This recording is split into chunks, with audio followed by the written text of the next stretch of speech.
Boa tarde, meus irmãos e minhas irmãs, é lógico. Boa tarde a todos os desencarnados que vieram participar da palestra. Eu tenho um recado para os encarnados, desencarnados, que é um almoço que vai ter, ação fraternal para as crianças, né? Em arrecadação de fundos para ajudar. Vai ser domingo agora, lá no Confiança. Tem pessoas aqui na nossa secretaria vendendo os convites. Como nós teremos que almoçar de qualquer maneira no domingo, vamos almoçar lá. Pode tanto almoçar lá, quanto retirar e almoçar em casa com a família. De qualquer modo, estaria ajudando, tá bom? Depois vocês olham o que vem aqui, são coisas bem gostosas e nos faz sentir bem pelo projeto, pela intenção. Eu trouxe hoje, pessoal, um assunto para conversar com vocês, basicamente um pouquinho filosófico, porque são interpretações que a ciência não pode chegar, não pode concluir, mas que é muito importante que tenhamos para nos ajudar a passar pelas provas e expiações que todos seremos convidados a passar, a encarar. É uma força interior que nos ajudará nesse momento difícil, quando o dinheiro acabou e não serviu para curar a doença ou para trazer de volta aquele que nós amamos, quando acabou as influências de amigos e nós estamos sem mais ter o que oferecer. Aí que esse motor, essa virtude nos ajudará bastante. Antes de começar a falar sobre ela, eu vou fazer um comentário sobre uma narração bíblica para mostrar para vocês como tudo em nós pode ser usado tanto para o bem quanto para o mal. E às vezes temos uma potência grande usada para o mal. E às vezes a mesma potência poderia ser tão útil fazendo o bem. Segundo essa narração bíblica, que está lá na Gênesis, no comecinho, que também está na Torá, que é o mesmo livro dos 5 primeiros livros da Bíblia, Moisés escreveu uma história que aparentemente tem muitas incoerências, tem muitas situações que não dá para explicar, ou aparentemente o trecho do texto está incompleto. Essas narrativas muitas vezes foram traduzidas e veio para nós de uma outra maneira, mas que aparentemente é muito simples as questões que nós podemos levantar, que já mostram a incoerência. Vejam um detalhe. Imagine que somos professores de redação e nós vamos ouvir ou ler as redações dos alunos. E como todos nós passamos por cursos de redação para poder prestar vestibular ou qualquer concurso, quando o professor, o que está corrigindo o nosso trabalho, encontra incoerências, encontra erros na narrativa, ele nos tira ponto. Então é muito importante que você escreva algo lógico, que você possa transmitir esse ensinamento para qualquer pessoa que leia e ela se sinta segura com aquilo que foi escrito. Mas olha como tem uma fácil observação de incoerência aqui. Então, segundo a narrativa bíblica, Deus criou um homem e deu o nome de Adão. Depois criou da costela deste homem uma mulher e deu o nome de Eva. Então formou-se o primeiro casal da humanidade. E esse casal, como todos nós, tiveram filhos. E tiveram 3 filhos, Caim, Abel e Sete. Até aí tudo bem, bonita história. Deus estava dando início à humanidade. Criou o cenário, o mundo, a temperatura, o planeta Terra e nos pôs para morar nele, iniciando por um casal. Só que veja o que acontece. Há um desentendimento lá. Caim oferece a Deus um pouco de verdura, de legumes, que ele era um lavrador, e Abel oferece uma ovelha. E parece que Deus se agrada mais com a ovelha. Tudo bem até aí, não há contradições até aqui. Aqui tudo possível. Aparentemente uma contradição de achar que Deus se agradaria mais com uma coisa e desprezaria a outra, mas isso passe batido. O que acontece que Abel ficou feliz e Caim ficou magoado com aquela atitude de Deus e quis, por vingança, matar o irmão, e assim o fez. Quando ele mata o seu irmão Abel, Deus, por castigo, pune Caim, dizendo: fugitivo e errante serás pelo mundo, você está expulso, suma daqui. E Caim não gostou da história. e contestou a Deus, dizendo que se ele saísse assim sozinho, sem proteção, poderia ser abatido e até morto. A primeira pergunta eu falo, mas você estava preocupado com o que, Caim? Não tem mais ninguém no mundo. Deus criou um casal, e esse casal tiveram 3 filhos. Um foi assassinado, sobrou o outro. Você está com medo que esse outro aconteça? Vamos fazer vistas grossas, vamos deixar que aconteça a história. E Caim então fugiu, foi embora, e encontra uma mulher com quem se casa. Só um pouquinho. Esta mulher, se só existiu um casal, deveria ser irmã de Caim. Mas não vamos levantar esse problema. Ele teve um relacionamento com a irmã e teve filhos com a irmã. Vamos imaginar que isso não fosse errado. E muitas vezes nós lemos já em histórias de irmãos que foram separados na maternidade, mais tarde se encontraram, não sabiam, se apaixonaram ou tiveram filhos. Houve uma matéria na revista super interessante contando sobre isso, e esse casal, que eram irmãos, descobriram que eram da mesma família, como irmãos, depois que o terceiro filho já tinha 4 anos de idade. Então, o que fazer nessa situação? Vamos imaginar então, não há problema, era irmão deles. Mas olha como as questões que nós podemos levantar com nossa inteligência ainda tão precária, mostra que essa história está incoerente. Como nós podemos acreditar que então Eva teve uma menina que não foi relatada, e ela deu para uma outra pessoa criar, porque essa menina não foi criada junto com Adão ou com Abel, ela foi encontrada por Caim já adulta. Então, será que Deus não criou uma outra família, e essa outra família teve uma menina, e essa menina cresceu e encontrou com Abel? Bom, se foi assim, então nem todos nós somos filhos de Adão e Eva, dessa herança. Então nem todos temos o pecado original. Não, então volta, melhor ficar com Caim e Abel mesmo, porque eu falei que não era nem melhor ter citado essa outra possibilidade de família. Então a Eva teve um filho, uma menina. Como Adão não gostava de mulher, ela levou essa menina para longe um dia, largou lá, voltou. Mas quem criou essa menina? Vejam como. E depois a história continua. Depois que ele casa com essa mulher, ele vai e funda uma cidade. Mas de onde vieram os habitantes dessa cidade, meu Deus? Essa incoerência, pessoal, aparentemente tão simples, de uma criança falar, nossa, está errado, vamos tirar ponto dessa redação. Aparentemente é defendida por pessoas que brigam com outras para defender isto, essa fantasia bíblica. E que força é essa que faz pessoas inteligentes, médicos, professores, advogados, pessoas estudadas, e mesmo que não sejam estudadas, é só raciocinar. Que força é essa que faz com que nós nos mantenhamos defendendo algo que para nós mesmos é incoerente? É a fé. A fé que faz nós dizermos aparentemente absurdos. Um amigo meu, com muita fé, entretanto uma fé cega, disse que aquela história do Jonas ter sido engolido por uma baleia e viveu dentro da barriga da baleia um tempo, se alimentando do que a baleia alimentava, depois escapou. Ele diria que isso é possível, mesmo que a ciência mostre que um ser humano não conseguiria sobreviver dentro de uma baleia. Como que poderia ele aceitar isso? Ele me disse, olha, se você na Bíblia tivesse escrito que foi o Jonas que engoliu a baleia, eu acreditaria. Isso é a fé cega, é uma fé que não admite nem questionar algo que foi dito já como verdade.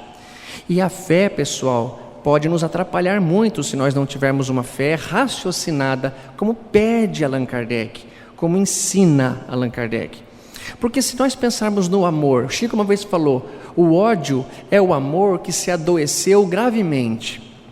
Olha que interessante, você ama uma pessoa, você ama a sua esposa, seu namorado ou namorada, você ama, mas aquela pessoa lhe trai de algum modo, essa pessoa lhe abandona, e todo o amor que você tem então se adoece gravemente, se transforma em ódio, e você vai lá e comete um assassinato da namorada, do novo namorado da namorada. O que é isso? É o amor usado erradamente, ou não era nem amor. Mas vejam, as forças que nós temos precisam de direcionamento, precisam ter raciocínio sobre elas. E a fé, basicamente, é a que mais nos exige isso. A fé cega, pessoal, é um grande erro, é um grande problema. Você vai ficar sempre se mantendo numa situação de ignorância, sendo que já podia aproveitar o máximo para desenvolver a sua intelectualidade e a sua moralidade. Então, essas questões que mostram para a gente incoerências, que mostram situações que a ciência impõe a verdade e desmascara afirmações religiosas, enfraquece a nossa fé. Se você acredita que algo vai ser do jeito que você falou, mas você vê muitas pessoas provando o contrário, mostrando por várias maneiras que você está errado, e muitos já tendo bons resultados, a sua fé vai começar a ficar enfraquecida, e no momento que você precisar dela, vai ser complicado. Por isso vemos pessoas, quando morre um ente querido, morre alguém da família, a pessoa revolta-se com Deus, e era uma pessoa de fé, uma pessoa religiosa. O que houve? Por que agora que ela precisaria usar a fé, ela perdeu a fé? Porque a fé dela é uma fé cega, é uma fé que não é compatível com a evolução da ciência, com o raciocínio lógico da humanidade. E nessa palestra, pessoal, eu quero tentar resgatar o pensamento, o conceito da verdadeira fé. Quem criou esta palavra? Como ela surgiu para o mundo? E o que ela representa? A fé, pessoal, tem origem grega da palavra pistia, que significa acreditar, confiar. Mas olha só como eles definem esses gregos pensadores. Acreditar nos dá a ideia de algo que puder ser provado, não cabe mais a aplicação da palavra pistia. É você acreditar em algo, porque aquele algo não pode ser provado. Se você acredita em alguma coisa e essa coisa passa a ser provada cientificamente, você não precisa mais usar a fé. Então os gregos afirmam assim, que a palavra pistia, ou esse acreditar, não se aplica na matemática. Porque se eu quiser calcular alguma conta com vocês, dividir um valor entre nós, sempre vai dar o mesmo resultado. É algo matemático, lógico. Então não há como aplicar aqui a fé, a crença. A fé é para aquilo que não pode ser provado. Esse é o primeiro início de entendimento. Então fé é acreditar? Não, fé tem cheiro de acreditar, mas ela vai muito além do simples acreditar. A fé, do grego pistia, significa acreditar em algo que não pode ser provado. Se aquele algo é provado, não cabe mais a aplicação da palavra pistia, você não precisa mais ter fé. Por exemplo, eu não tenho fé que sou brasileiro, eu não tenho fé que eu tenho um caderno azul, porque isso aqui é um fato observado, provado. Mas eu tenho fé que amanhã, numa cirurgia de um amigo, de uma família, vai dar tudo certo. Eu tenho uma confiança nisso. Você pode provar que vai dar certo? Não, não posso provar. Mas eu tenho uma confiança, uma fé, uma esperança que vai me ajudar a passar melhor esses momentos, até essa hora angustiante da cirurgia, o pós-operatório. A fé me ajuda neste momento. E também a palavra fé tem uma outra origem do latim, que significa, da palavra fides, que significa fidelidade. Então, fidelidade a algo que você acredita. Você não pode dizer que tem fé e ser infiel àquela questão que você tem fé. Por exemplo, eu tenho fé em Jesus, mas se a coisa apertar, eu falo que não conheço Jesus. Então eu não tenho fidelidade à minha causa, eu não estou tendo fé. A fé é você acreditar e ser fiel a esse acreditar, fiel aos seus valores. Só que essa fidelidade não é que você não possa questionar, essa fidelidade é uma fidelidade a você mesmo. Eu sou fiel àquilo que eu defendo, eu não vou me corromper por causa de uma oportunidade, de uma situação que me trará benefício. Ou então eu não tenho fé. Olha uma definição de fé, então, que eles nos propõem. Fé é a fiel convicção de que algo seja verdade. sem nenhuma prova de que esse algo seja verdade, pela absoluta confiança que depositamos neste algo ou em alguém. Então, fé é a fiel crença de que algo seja verdade, mas eu não posso provar que isso seja verdade, é impossível provar. Mas essa confiança, essa absoluta confiança que depositamos numa história, em alguém ou em algo. Isso é a definição de fé. Veja o que Kardec diz: fé para ser inabalável, para não ter um choque, porque assim, os evangélicos, nossos irmãos que acreditam nessa história, ao perguntarmos a eles essas questões, eles vão responder: esse é o mistério da fé, não fica perguntando disso, você tem que ter uma fé cega, você tem que acreditar. Mas a fé cega, se você se choca demais com coisas provadas, ela se enfraquece. E Allan Kardec então diz: para a fé ser inabalável, não se enfraquecer jamais, só é a que pode encarar de frente a razão em qualquer época da humanidade. Porque a humanidade, ao evoluir, vai nos mostrando coisas diferentes e coisas novas. E se nós não evoluirmos também, adaptarmos as coisas que nós acreditamos, nossa fé vai ser abalável, ela vai fraquejar, e justamente no momento que nós precisarmos dela, nós não sabemos o que fazer. A fé não pode, pessoal, disputar com os fatos. A fé não pode disputar com a verdade, porque a verdade é uma só. Se você tem uma fé e é algo que não pode ser provado, possivelmente você está fazendo um cálculo errado disso tudo. Isso é tão importante para nós. Eu tenho um exemplo para dar que tenta desvincular simplesmente a ideia de acreditar em algo do algo de você ter fé. Veja que interessante. Quando você fala que você acredita em algo, você está somente envolvido naquela causa.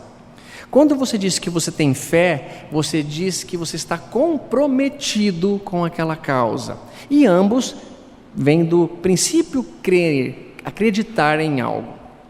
Lembrando sempre que acreditar é algo íntimo. Quando vocês falam assim: você acredita na reencarnação? Eu digo: eu não acredito na reencarnação, porque a reencarnação para mim já é fato, já é provada, já é mostrada. Eu não tenho fé na reencarnação, é uma lei.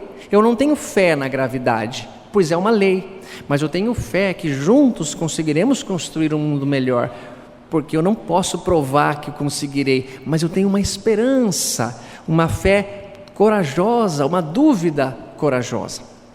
Então vamos fazer uma comparação simples assim. Imaginemos essa historinha de que existe num planeta então nós, os homens, os humanos e os animais, e que os animais nos têm como Deus. Para todos os animais, o homem é Deus, e eles reconhecem a importância de Deus. E como nós: Deus, que seja feita a sua vontade, não a minha, que seja o que o Senhor decidir e não o que eu decidir. Então, os animais, nessa comparação simples, nos têm como deuses. E que, como eles sabem, os deuses que somos nós precisam se alimentar, precisam comer para poder ter saúde e tomar as decisões de um Deus perante os próprios animais. E num café da manhã, onde este Deus, este homem, está comendo ovos com bacon, a galinha acredita, mas o porco tem fé. O porco entregou-se, ele morreu pela causa. Mas ele pode provar? Não, mas ele entrega porque é tão forte nele a confiança, o acreditar, que ele tem fé. Já no caso, a galinha que deu os ovos e foi embora, ela está ligada, ela está envolvida, mas não está comprometida. Esses somos nós, porque pode perceber, nós estamos indo naquela situação que aparentemente é melhor. Muitos dos fiéis que procuram as igrejas, eles procuram aquela igreja que dão melhores perspectivas de futuro para ele. Melhores casas com piscinas, terrenos no céu de frente para o mar. Situações que colocam a pessoa com vantagens e que às vezes uma situaçãozinha ali de uma religião simplória não seja tão compensadora. Muitas vezes quando perguntam para mim: qual é a sua religião? Eu falo: puxa, como que eu vou falar agora? Tenho medo de perder a amizade da pessoa. Então eu digo: eu nasci católico. Ah, ótimo, católicos são ótimos. Como se houvesse essa classificação, porque ela tem uma fé que aquele grupo que será salvo, aquele agrupamento de fiéis para a religião que escolheram, e que nós espíritas não poderemos ser salvos. Então essa é uma ideia que ela fez. Mas olha que interessante, pessoal, quando nós lemos na carta de Paulo aos Hebreus, esse comentário sobre a fé. Veja como já existia em Paulo esse conceito do não poder ser provado e das pessoas da história da humanidade que entregaram-se pela causa sem ter provas, sem saber que vai dar certo. Diz assim Paulo, no capítulo 11, a fé é o fundamento da esperança. Veja que aqui já é uma coisa muito importante. Esperança, aquela situação que você aguarda, de algum modo agindo, mas que você acha que vai ser boa, acha que vai dar certo, mas não tem como provar. Então diz Paulo, a fé é o fundamento da esperança, é uma certeza a respeito do que não se vê. Olha que legal, é uma certeza sem provas. Eu tenho certeza, mas eu não estou vendo. Um exemplo simples, pessoal, aquela porta daquela escadaria, por exemplo, está fechada, está com escadaria, os pedreiros estão trabalhando, não está sendo possível subir por lá. Não há outro lugar de chegar nesse salão. Eu não vi vocês entrando, mas eu tenho fé que vocês subiram por aqui. Eu suponho, eu acredito. Você tem uma filmagem? Você provou? Não, mas eu raciocinei da melhor maneira para acreditar que vocês entraram por aqui. E eu posso, se alguém falar assim, se você tiver certo, você aposta um valor alto, você aposta que... E eu falo, eu aposto, porque não tem como eles subirem pela janela, eu acho que não fizeram isso. Então é uma fé que eu entrego, eu me arrisco para aquela causa, mesmo que não possa ser provada. E Paulo, então, depois dessa carta, começa a citar vários homens da humanidade, mostrando a verdadeira fé. Ele diz, pela fé, Abel ofereceu a Deus um sacrifício, pela fé, Enoque foi arrebatado, pela fé, Noé acreditou na palavra de Deus e construiu a arca. Pela fé, Abraão obedeceu ao apelo divino e partiu em busca da terra prometida. O que ele quer dizer aqui? Muitas das vezes, pessoal, nós somos obrigados a tomar uma atitude, uma decisão, acreditando que é a melhor, mas sem saber o futuro que nos espera. Então nós vamos nos casar com essa pessoa, nós acreditamos que seja o melhor. Nós vamos escolher um curso para estudar, nós vamos permitir que o filho faça um intercâmbio, nós vamos tomar uma nova decisão, difícil, mas será que vai dar certo? Não sei, mas vamos ter fé. Isso, a fé é para te encorajar, é para te ajudar, mas não pode ser uma fé cega, não. Meu filho vai fazer curso aonde? Deixa eu ver essa escola, qual é a família que vai ficar com ele? Deixa eu ver. Depois de tudo isso eu falo, bom filho, agora vai com Deus. Eu fiz de tudo para ser o melhor. A fé não é você falar, não, eu atravesso a Avenida Paulista às 6 horas da tarde, tenho fé que Deus me protege. Não é certo. A fé tem que ser raciocinada. Não, é melhor se esperar o sinal fechar, atravessar e ter fé que não vai vir um bêbado, não respeitar o sinal e te pegar. A fé sempre vai ser necessária, mas ela sendo raciocinada nos limita a muita contradição e a nossa fé torna-se inabalável, como pede e oferece Allan Kardec. Então lembremos sempre disso, fé é você acreditar em algo sem ter prova e que, se necessário for, você dá a sua vida por aquela causa, como aconteceu com vários homens e mulheres da história da humanidade. Quando Maria recebe de um anjo a informação de que ela receberia um menino e que daria a ele o nome de Jesus, o anjo não fala muito mais para Maria. Ele conta com a fé de Maria para ser feito aquele trabalho. E nós, na condição que estamos, necessitamos demais dessa fé. Quando ele diz assim, Maria dará luz a um menino, a quem colocará o nome de Jesus, porque ele salvará o seu povo de seus pecados. Aí ele diz, José, não temas receber Maria como tua mulher, o que foi dito pelo anjo do Senhor.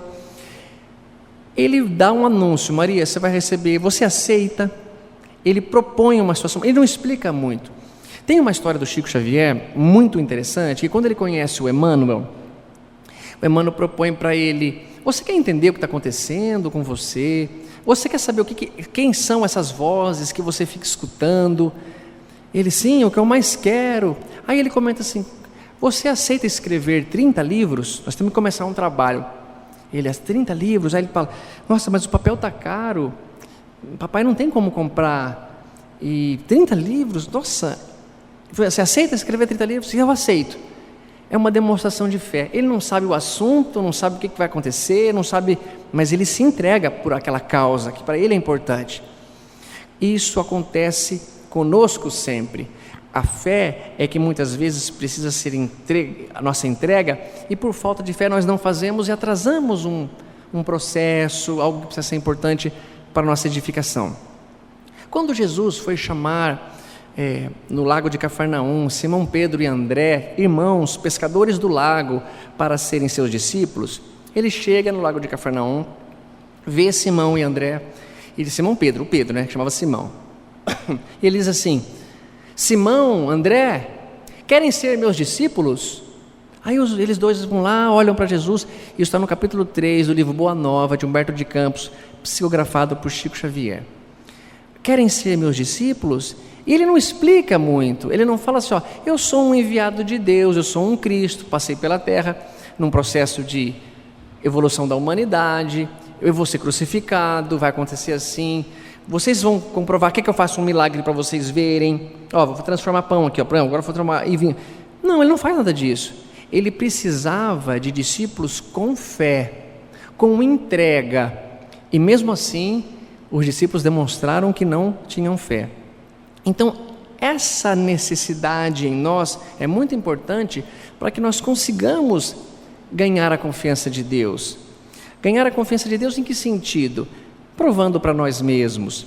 Deus vai sempre nos oferecer situações para treino da nossa fé, e é a hora boa de provar que somos pessoas que já buscam um lampejo de acreditar, sem precisar ter prova, e ainda mais, se entregar por essa causa, entregar a vida.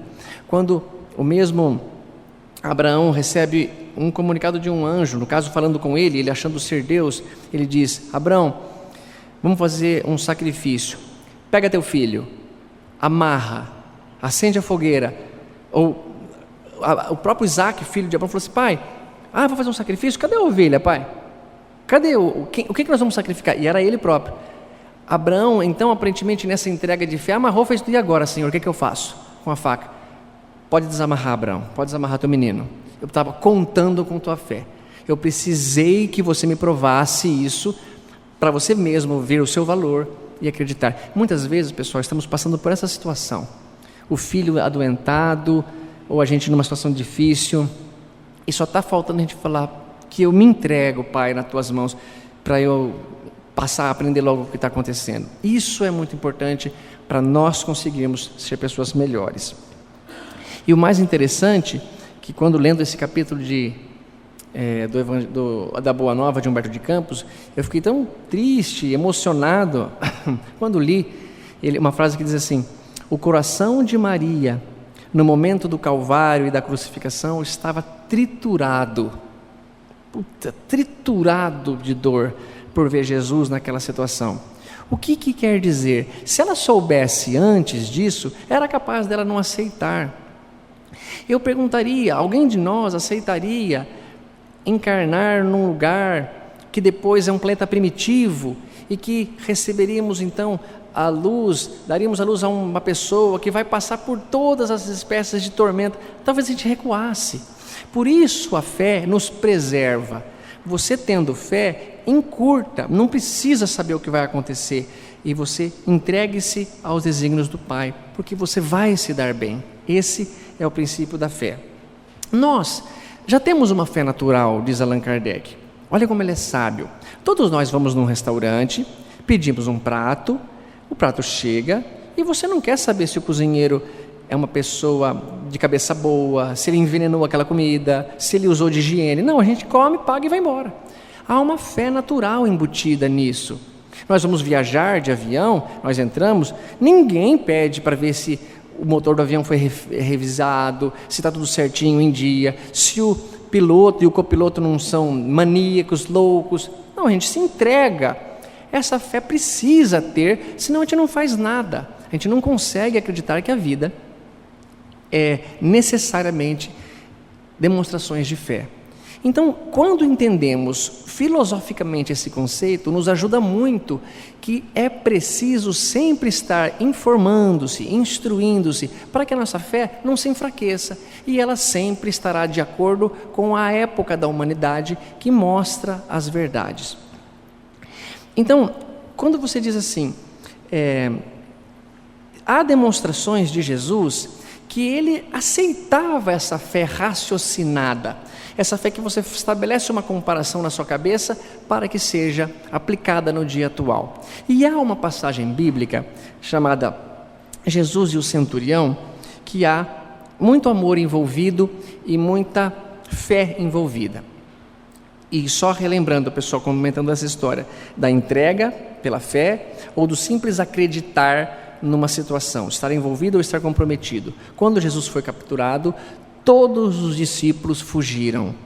Nenhum ficou para ajudar Jesus ou falou, não, eu vou com o mestre e serei morto com ele. Não, todos fugiram.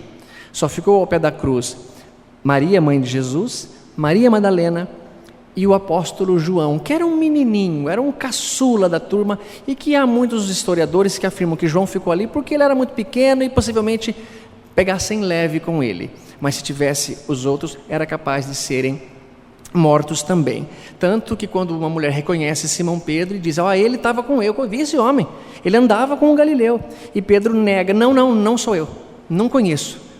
Faltava fé, porque ele sabia que Jesus seria morto e que ele então viu tudo o que Jesus fez, mas não se entregou pela causa, ele preferiu fugir. Ele então não teve fé, eles estavam só envolvidos, não estavam comprometidos, eles não se entregaram pela causa. E a história de Jesus e Centurião é muito interessante porque está explicando o seguinte, em Mateus, no capítulo 8, diz assim, que um centurião enviou alguns anciãos dos judeus rogar a Jesus que viesse curar um servo que estava doente em casa. E esses anciãos judeus rogavam encarecidamente, ele bem merece que lhe faças. Então Jesus estava entrando na cidade de Cafarnaum, esses judeus anciãos aguardavam a entrada de Jesus. Quando Jesus entrou, eles foram ter com Jesus. Esse fato é importante. Imagine que nós estamos esperando alguém que vai voltar, vai entrar em Bauru. Então nós ficamos lá, puxa vida, que hora será que ele volta? Será que ele volta hoje? Vamos acreditar, vamos ter fé, vamos esperar. E Jesus voltou, e eles então pediram, dizendo assim, mestre, este servo bem merece que lhe faça este favor, pois é amigo da nossa nação, e foi ele mesmo que nos edificou uma sinagoga. Jesus então foi com eles, e já não estava longe da casa, quando o centurião lhe mandou dizer através de outros amigos, Senhor, não te incomodes tanto assim, porque não sou digno de que entreis em minha morada, em minha casa. Por isso, nem me achei digno de chegar-me a ti. Olha que interessante, um centurião, que era um chefe já da polícia, do militarismo romano, ele coordenava a centúria, que eram soldados organizados, ele educava, ele mostrava, ele fazia as estratégias de guerra, protegia. Esse centurião já era uma patente alta. E nós sabemos que geralmente quando há militares em certas patentes e não se protegem pela humildade, eles se julgam superiores, eles transgridem a própria lei de civilização porque se acham no direito. Alguns, não todos, mas esse centurião mostrava muita humildade. Veja que interessante essa história. Chegai-me a ti, mas diga somente uma palavra e meu servo será curado. Pois também eu, agora o centurião falando, um simples subalterno, tendo soldados às minhas ordens, digo a um, vai ali e ele vai, e a outro, vem aqui e ele vem, e o meu servo, faça isso e ele faz. Então o centurião usa uma linha de raciocínio. Veja, ele falou, mestre, o senhor não precisa ir até em casa para curar lá perto da pessoa, porque eu também não sou digno de receber o Senhor, um mestre de Deus, um filho de Deus na minha casa. Se o Senhor falar daí mesmo uma palavra, ele já será salvo. Agora vem o raciocínio do centurião. Por quê? Eu também tenho servos às minhas ordens, e digo a um, vai lá, ele vai, vem aqui, ele vem, e para outro, faz isso, ele faz. Se eu que sou um subalterno já tenho isso, imagina o Senhor. E olha o que Jesus comenta. Ouvindo essas palavras, Jesus ficou admirado e, voltando-se para o povo que o seguia, disse: em verdade eu vos digo, nem mesmo em toda Israel encontrei tamanha fé. Jesus faz uma comparação, o centurião faz uma comparação e ele usa uma linha de raciocínio. Eu sou tão pequenininho, tenho servos às minhas ordens, o Senhor que é o gigante, eu nem posso imaginar. E Jesus gosta disso, aprova isso e fala: nem em toda Israel, nem entre os meus discípulos encontrei tamanha fé. E ele fala: pode ir para casa, filho, teu servo está curado. E a história continua. Voltando para casa do centurião, os que haviam sido enviados encontraram o servo curado. Veja que interessante, pessoal. É necessário que raciocinemos, porque se esse centurião talvez não tivesse fé, talvez não pudesse ser usado para esse motivo, essa cura. Talvez ele precisasse que Jesus fosse lá e fizesse pessoalmente a cura. Lembrem-se que Jesus, quando curava alguém, sempre dizia: a sua fé te salvou, a sua fé te curou. Por quê? Porque é necessário essa entrega. Mas não que a fé, pessoal, seja particularidade de dar poder para a pessoa. Nós não temos poder em ter fé, não é assim. Eu tenho fé que Deus existe, que Ele me ama e que eu posso fazer essas vontades. Então eu vou desligar os ventiladores aqui com a minha mente. A fé não é para isso. A fé é uma demonstração que, se você já tem a fé, não precisa mais viver com aquela doença daquele modo. E isso é mostrado no Evangelho de Jesus.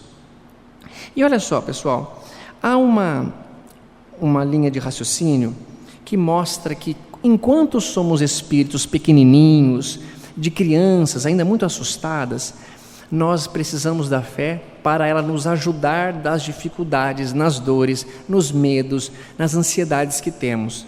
A fé é para isso. Mas um espírito puro como Jesus, que já vive em esferas superiores, não necessita mais ter essa fé, porque ele já sabe como fazer. A fé seria um acreditar sem poder provar. Eu pergunto a vocês acham que se aplica a Jesus? Assim, mestre, tem um cego que precisa ser curado. E Jesus pensava assim: puxa vida, então tenho fé, tenho esperança que eu vou curar, vamos lá, estou com fé. Não, para Jesus não se aplica. Então vamos pensar em Deus. Vocês acham que há dúvida? Deus acredita em alguma coisa porque Ele mesmo não pode provar? Não, não tem mais essa aplicação. A fé, assim que nós formos nos preenchendo de verdade, de conhecimento, ela vai sendo abandonada, ela vai sendo desprezada, no sentido bom da palavra, de não precisar mais daquilo. A dor, do mesmo modo, nós sofremos e temos dores porque somos imperfeitos ainda, porque erramos muito, mas assim que formos espíritos puros, não necessitamos mais da dor, porque atingimos tudo já que podia ser atingido, ensinado pela dor, e nós podemos seguir nosso caminho já sem ela. Então fé é uma ajuda, uma proteção, um motor que nós temos, que bem alimentado, que combustível certo, nos ajuda a passar mais rápido daquela situação, com mais coragem, naquela situação tão difícil que todos temos a apresentar. Se eu desse a palavra a todos vocês, todos têm uma história de muito sofrimento, de muita dor, de muito medo, e a fé é algo que nunca podem lhe tirar, porque todos os recursos materiais podem acabar, mas sobra o recurso da gente acreditar que tudo vai dar certo. E pessoal, quando eu falo para vocês que fé não é poder, é que é o seguinte: se vocês têm um filhinho doente, alguém que está passando por uma situação difícil, de desemprego, não é a fé que vai curar aquela pessoa. A fé não deve ser encarada como assim: eu tenho fé, mas não resolve, não sara. Não é para isso, isso abala a tua fé. Porque imaginemos nós espíritas, se alguém de nós encarnou nesta encarnação e é necessário que tenha um filho que vai falecer de câncer, ou nós mesmos, ou Deus me livre, qualquer exemplo, às vezes você dá um exemplo, acerta em cheio no exemplo da pessoa, a pessoa fica muito tocada. Se nós temos essa situação, a fé é para nos orientar o seguinte: Senhor, qualquer situação que o Senhor decidir, seja a cura, seja a morte, eu tenho fé que está tudo bem. Eu tenho fé que foi feito a vontade do Senhor para o meu benefício. Nada acontece para nós sem o consentimento de Deus e que seja para nos prejudicar. E aparentemente, depois que eu comecei a estudar mais a vida e as circunstâncias da doutrina, me parece que as más situações são as melhores. É o que mais ensinou, é o que mais me podou, é o que mais me educou. As situações boas eu me atrapalhei, eu esnobei, eu tive orgulho. Então me parece que é bom que a gente tenha essas partes. Isso é tudo ensinamento e aprendizado. Quando nós falamos então de esperança, fé é uma esperança, tem que ser esperança do verbo esperançar. Porque quem tem esperança do verbo esperar não tem esperança, tem espera. Se você espera que o seu filho seja curado, sem ser do verbo esperançar, ou se você espera que você vai arrumar um namorado, uma esposa, um noivo, se você espera que você vai conseguir um emprego, então você deve ficar sentado em casa, não tomar nenhuma atitude e esperar que aconteça. Isso é a espera.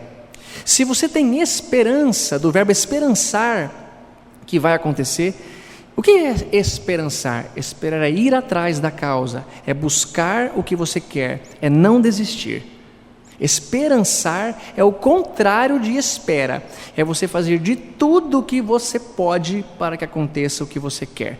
Então, por exemplo, eu quero passar numa prova de vestibular, eu quero ser aprovado num emprego, eu quero conquistar uma moça como namorada, eu tenho que me apresentar bem numa entrevista, estar de banho tomado, bem apresentado, barba bem feita, falar bem e contar com algumas circunstâncias que entram na minha fé.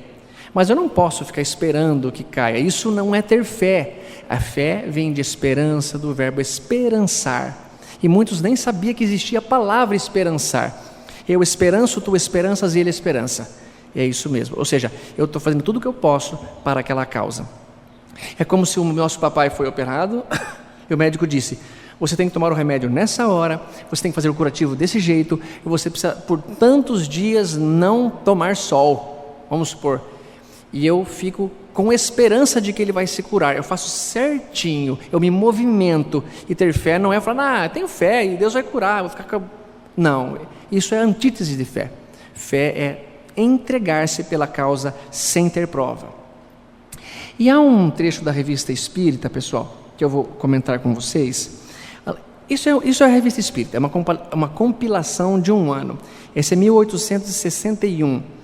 Durante todo o ano, Kardec lançava um número da Revista Espírita, e no ano de 1861, está aqui, de janeiro a dezembro deste ano.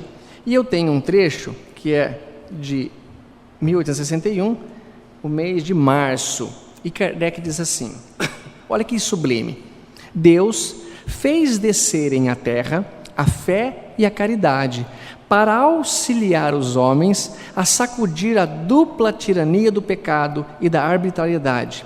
E não há dúvida que, com esses dois divinos motores, vamos ver, com esses dois divinos motores, há muito tempo eles teriam atingido uma felicidade tão perfeita quanto comporta a natureza humana e o estado físico do vosso globo, caso os homens não tivessem deixado a fé enlanguecer.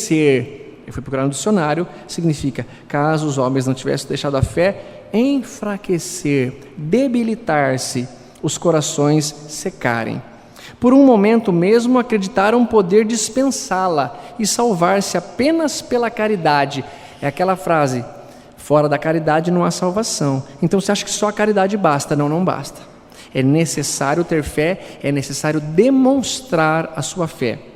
Foi então que viu nascer essa multidão de explicações sociais da fé, bons na intenção que os ditava, mas defeituosos e impraticáveis na forma. A fé cega, pessoal, que acredita essa historinha de Adão, que começou assim e que Deus teria se vingado, é impraticável, segundo Allan Kardec. Nós vamos nos aborrecer, nos melindrar, vamos ser provados e vamos ser taxados como pessoas ignorantes, o que realmente seríamos, porque você acreditar numa coisa dessa não pode acontecer. A fé, pessoal, então, quando vimos na parte do centurião, necessita ser compreendida como um motor, e que para esse motor funcionar, ele precisa de um direcionamento, que é a fé raciocinada, é a ciência, mas ele precisa de um combustível, e esse combustível é o amor, a humildade. Isso vai fazer nossa fé funcionar bem. Humildade e caridade. Por isso caridade é traduzida como amor também. Caridade, segundo o André Luiz, é o amor colocado em prática. Então caridade e amor é a mesma coisa, só que um é em prática do que é o outro.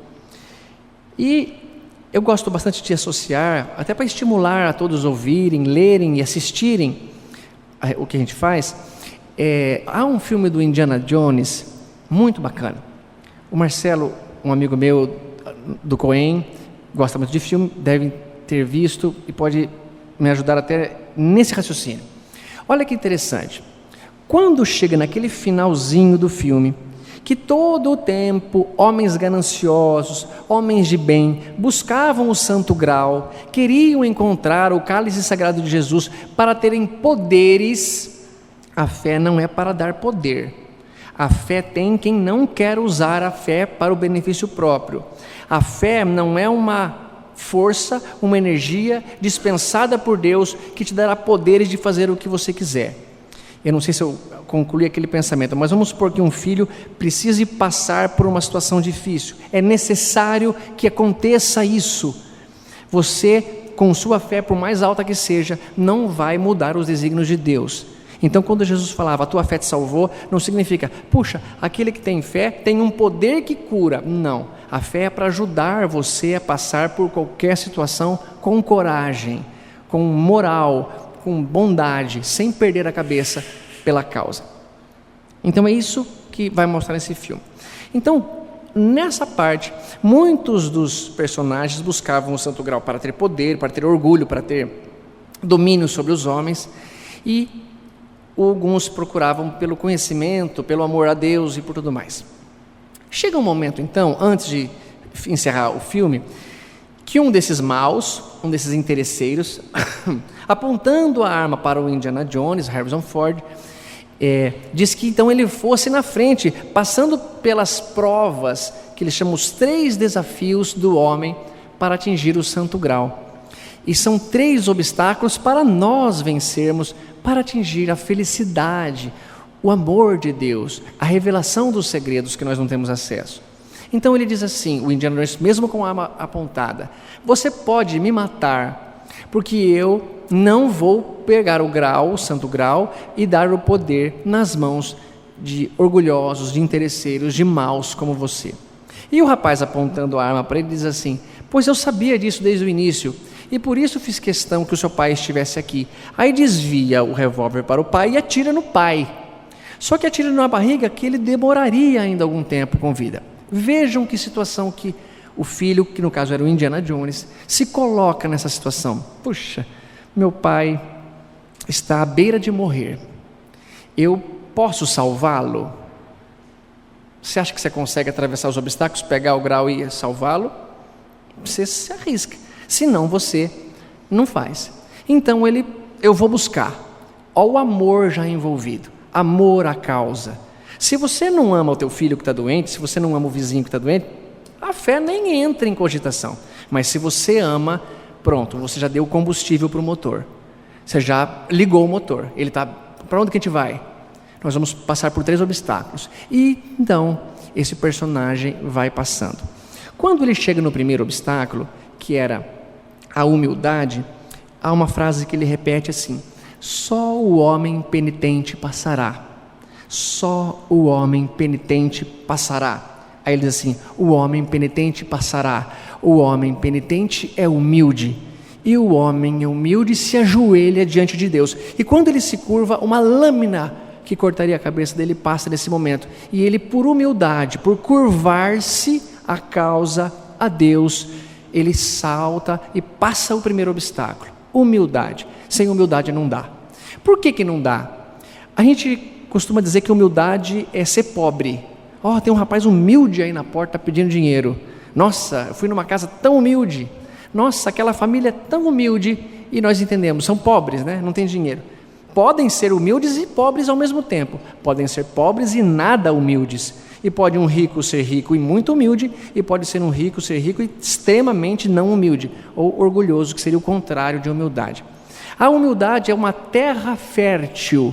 Humildade vem de humus, humilis, que significa terra fértil. O que quer dizer terra fértil? Aquela que você pode fazer um plantio e dar coisas boas. E a terra fértil da humildade significa... O que você tem interpretação sobre isso? Deixa eu ouvir. Pois é, que eu acho que a minha é melhor.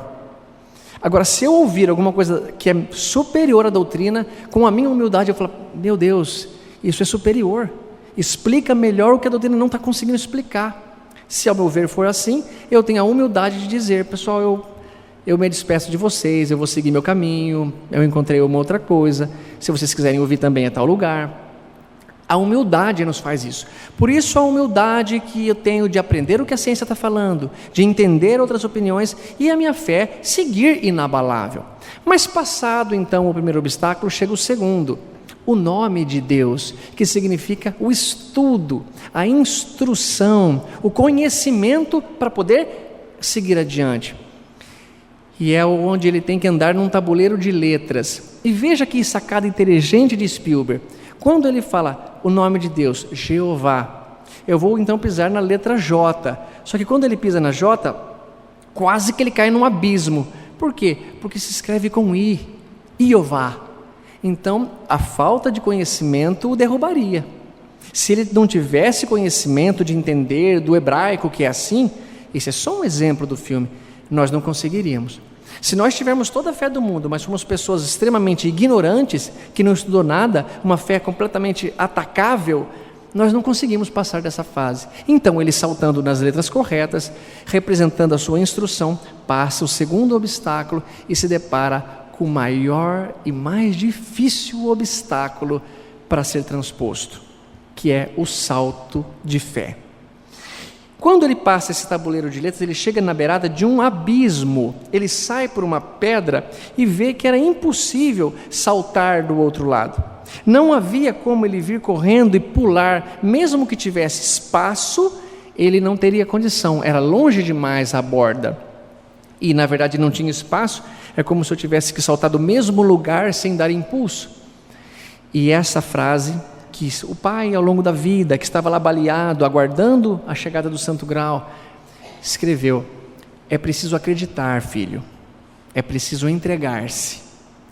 E ele faz, eu não tenho o que fazer, eu vou me jogar nas mãos de Deus. E ele coloca o pé para frente e se joga no abismo. E quando ele se joga, ele apoia o pé numa ponte que aparentemente estava invisível. E esta ponte é simbolicamente o canal de ligação entre nós, filhos imperfeitos, e Deus.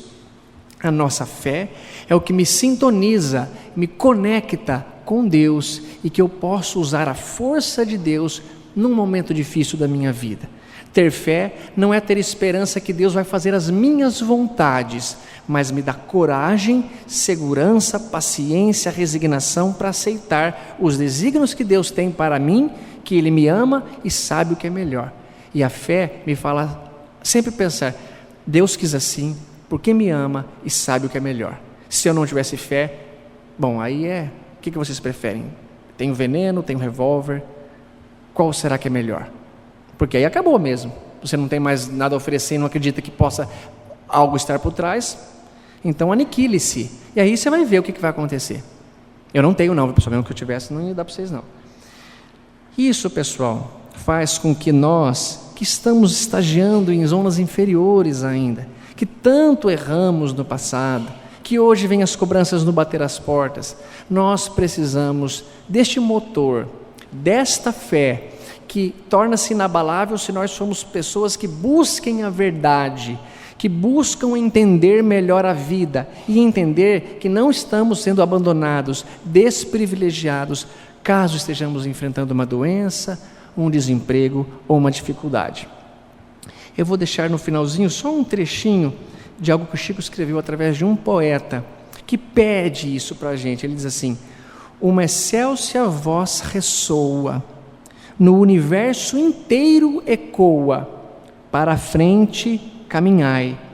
O amor é uma luz que se alcança, por isso tenha fé, tenha esperança, do verbo esperançar, e para o infinito marchai.